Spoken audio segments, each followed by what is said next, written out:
Ciudadano sin brújula. Hola, en este video vamos a analizar el gran libro que lleva como nombre Ciudadano sin brújula, que fue escrito por Cornelius Castoriadis. ¿Y quién fue Cornelius Castoriadis?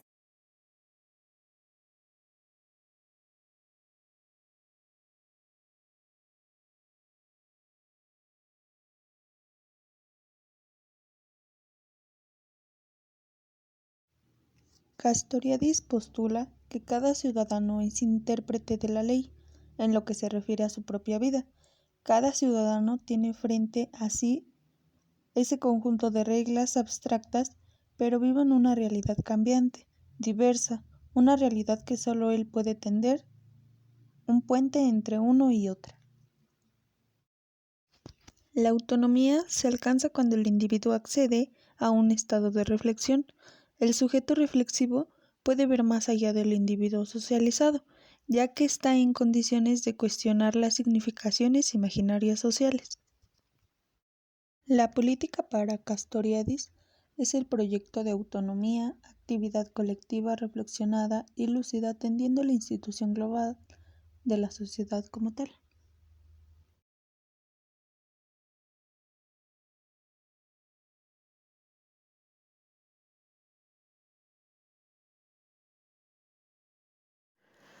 En Francia, Castoriadis aportó ideas de lo que creía correcto, en donde también rechazaba al grupo trotskista, lo cual atrajo que más personas formaran parte de la crítica a este grupo de política.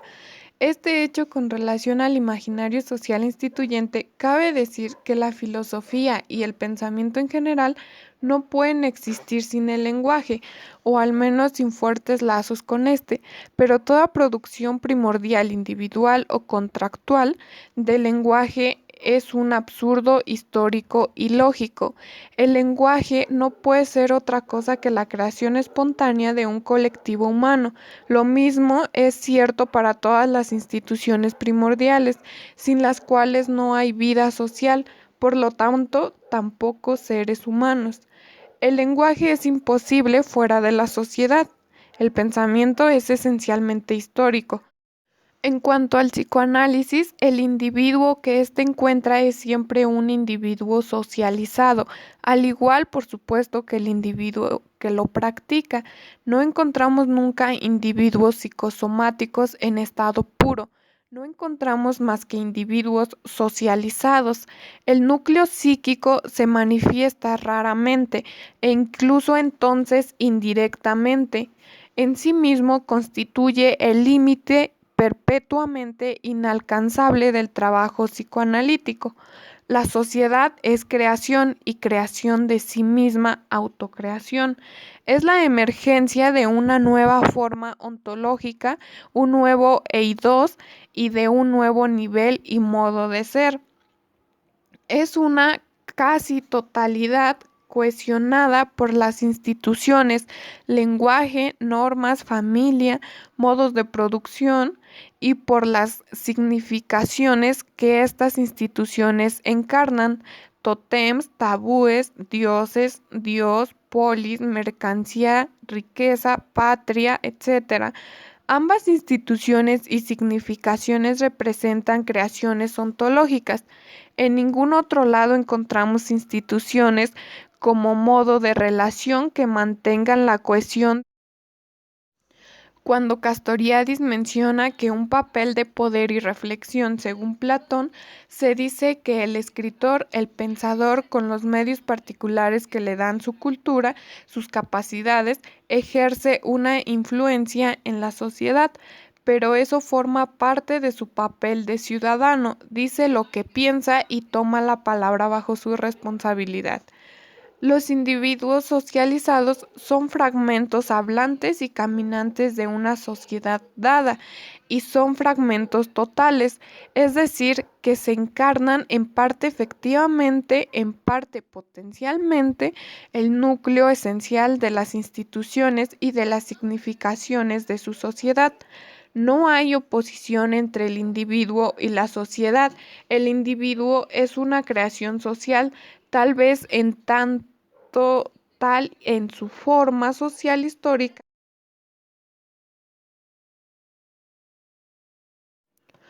Castoriadis piensa que las visiones generales sobre la sociedad deben ser necesariamente consideradas de todo el horizonte del pensamiento en el que se ha situado desde hace siglos por el movimiento político de emancipación, ya sean unas de las concepciones heredadas, el marxismo y el liberalismo.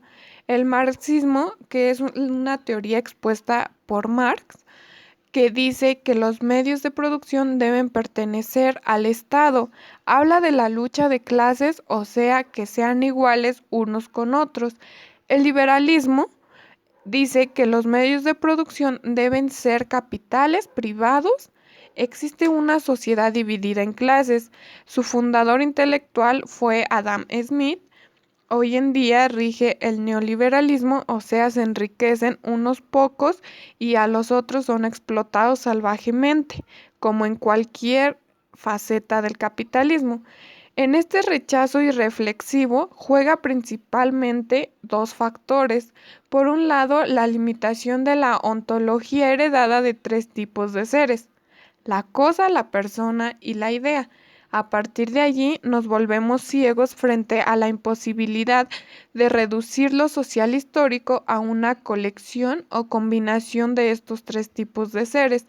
Por otra parte, la idea de creación, que sin embargo forma parte de la experiencia de cada uno, si prestamos atención al flujo de nuestras representaciones, parece increíble. Castoriadis piensa que las visiones generales sobre la sociedad deben ser necesariamente consideradas de todo el horizonte del pensamiento en el que se ha situado desde hace siglos por el movimiento político de emancipación, ya sean unas de las concepciones heredadas, el marxismo y el liberalismo.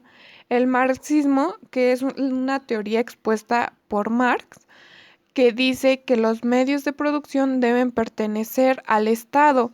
Habla de la lucha de clases, o sea, que sean iguales unos con otros. En su apartado de Poder, Política y Autonomía, Castoriadis nos dice que existe un imaginario radical. ¿A qué nos referimos con imaginario radical? Bueno, el imaginario radical tiene un componente individual y un componente social.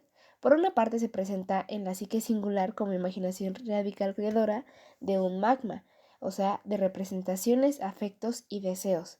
En la psique existe una capacidad de producir un flujo limitado de presentaciones indominables y desfuncionalizado. La imaginación tiene la capacidad, tanto del nivel del psiquismo individual como a nivel de la sociedad. Es radical en tanto a su fuente de creación. Esta noción se diferencia de toda la idea de la imaginación como reflejo, engaño o especulación. La imaginación radical es el colectivo que toma el nombre y la forma de imaginario social instituyente.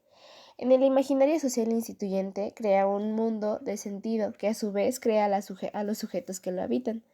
Sujetos en tanto judíos, incas, ciudadanos, colombianos, etc. La imaginación en la sociedad es creación de un mundo de significaciones imaginarias sociales. En su apartado de Poder, Política y Autonomía, Castoriadis nos dice que existe un imaginario radical.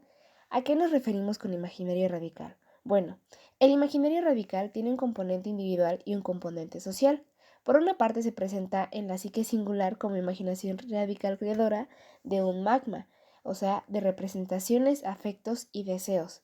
En la psique existe una capacidad de producir un flujo limitado de presentaciones indominables y desfuncionalizado. La imaginación tiene la capacidad, tanto del nivel del psiquismo individual como a nivel de la sociedad. Es radical en tanto a su fuente de creación.